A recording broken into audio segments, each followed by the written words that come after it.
What is up, guys? It's the Sound Alchemist, part of OneMindSyndicate, and today I'm back to talk about Warhammer 40k. In this one, I'll be going over the last and final book of the entire Horus Heresy, The End and the Death, Volume 3. So as you know it, this is the ending to the Horus Heresy. All these storylines come to their conclusion, and some don't, because we still have the aftermath of it all. But during this epic conclusion, we have Horus and the Emperor going at it. But before that, we have a very interesting battle that puts one of my favorite characters against the forces of chaos, and that is none other than Constantine Valdor. This guy has a lot going for him in 30k, as well as maybe a lot going for him in the current timeline and in the near future, because I have some theories to talk about for that. So I'll leave that for another day, but today let's go ahead and take a look at Valdor and his custodians fighting against the chaoticness and Erebus and Abbadon, the Despoiler. So without further ado, let's go ahead and dive right in. The sky is broken, the ground too. Constantine stirs. He feels wind on his face and broken bones grating inside him. He has landed on a stretch of scrubby hearth. The ruined hulk of the orbital plate looms, less than half a kilometer away. He was falling into the sky. The warp had inverted nature once again and brought him crashing down. He doesn't even know if he can stand. The sky is in turmoil. Some elemental maelstrom is forming beyond the orbital plate, where the ever-darkening cloud cover is draining into the spinning whirlpool of a hurricane. Flecks of lightning dart up from eye-like glassfire. The wind begins to pick up. He hears voices. Diocletian Koros and the last 4 members of his companions are making their way towards him, calling his name. Forget me, he thinks. Just fight the bastards. Koros reaches him. Get up, they're coming, and they intend to finish it. Constantine gazes past him. He can see black shapes descending from the upper part of the orbital plate. Abbadon and his bastard sons are carried by the warp. They begin to land, as gently as snow. Abbadon and his praetors, his battle brothers, whole squads accompany strength or more, settling to the ground and then walking forwards. Constantine sees them, the best and the worst of them. Zeletus, Braxaca, Geradon, Kusher, Curulus, Varia, Gustus, Sykar. So very many, and among them, once again, Lorgar's venomous spawn, Erebus. Well, it's no wonder, Constantine thinks. This warp magic is his. This is all his doing. It was always his doing. Abbadon's force is approaching, spreading out almost leisurely in its advance.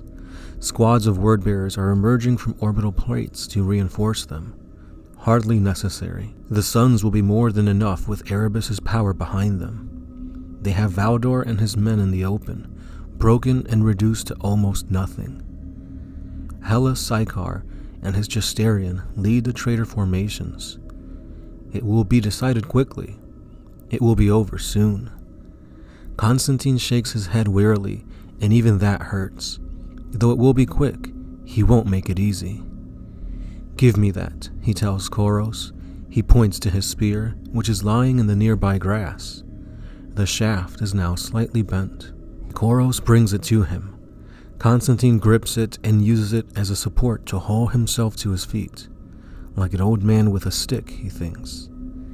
He stands unsteadily, swollen with pain.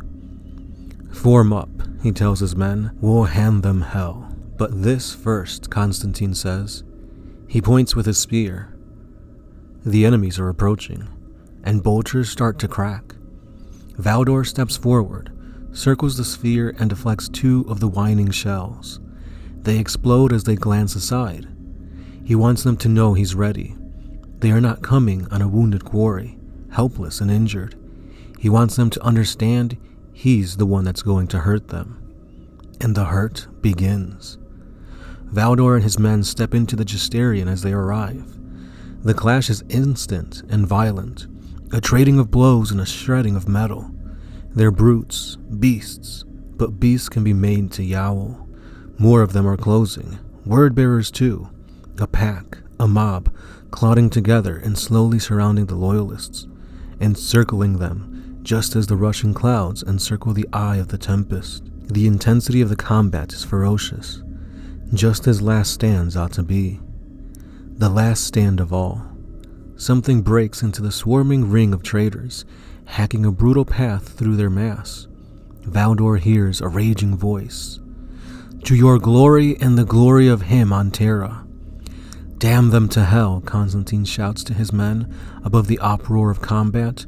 The seventh is with us. Dorne is with us. And he is.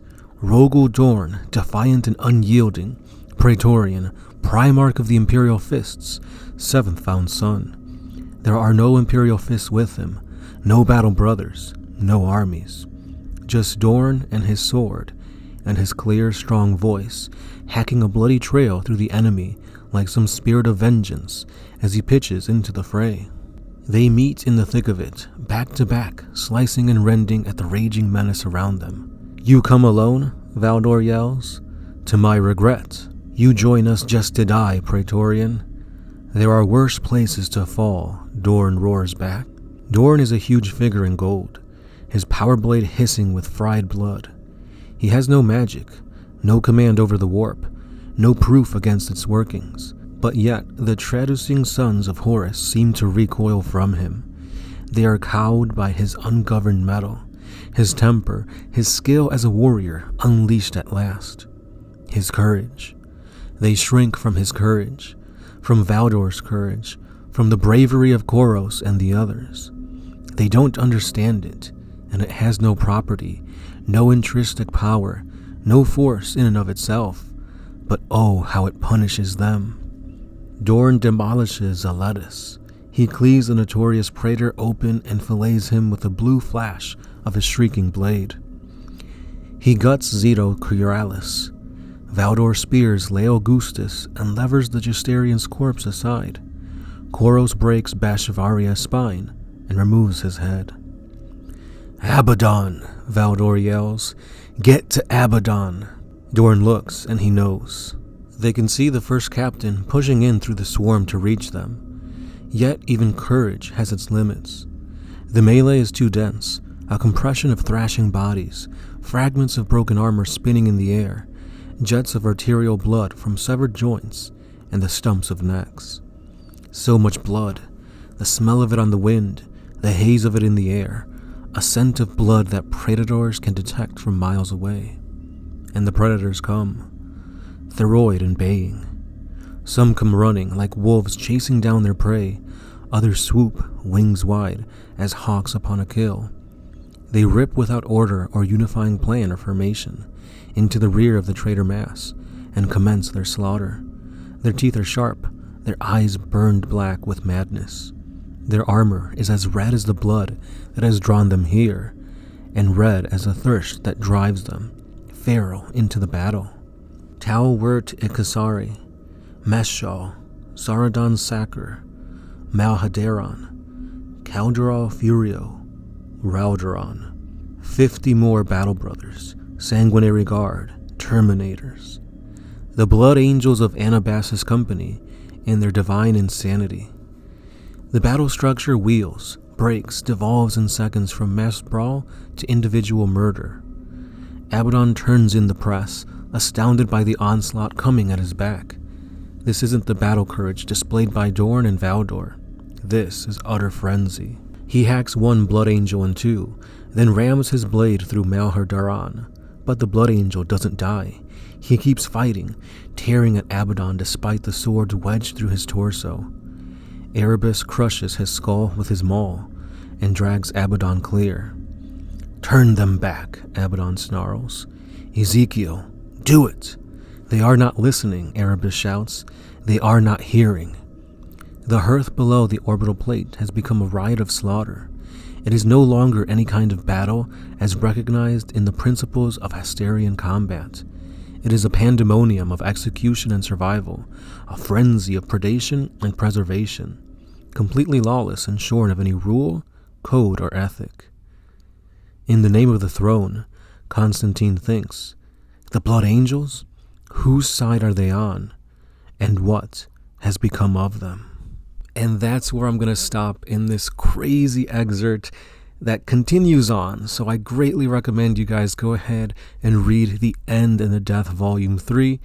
Again, this just has so many epic moments, and this is just one of the many. So again, guys, read this novel. It will not disappoint. It is kind of hard to come by right now, so your best way of getting it is through Audible, which if you guys go over to our other page, the One Mind Syndicate podcast, you guys can get your credit to Audible to get a free audio book, and that would be on us. So go ahead and jump on over to the page. I will put links down in the description so you guys can get to it. And while you're at it, why not go and subscribe to our other page, the One Mind Syndicate Q&A. And For the Greater Wall, we answer all your questions, whether it be 40k or anything else. So go in there for more content from us. But that's all I got for today. So as always, keep on liking, commenting, subscribe, and sharing. And I'll be seeing you guys in the next one. This has been the Sound Alchemist, part of One Mind Syndicate. And I'll see you then. Peace.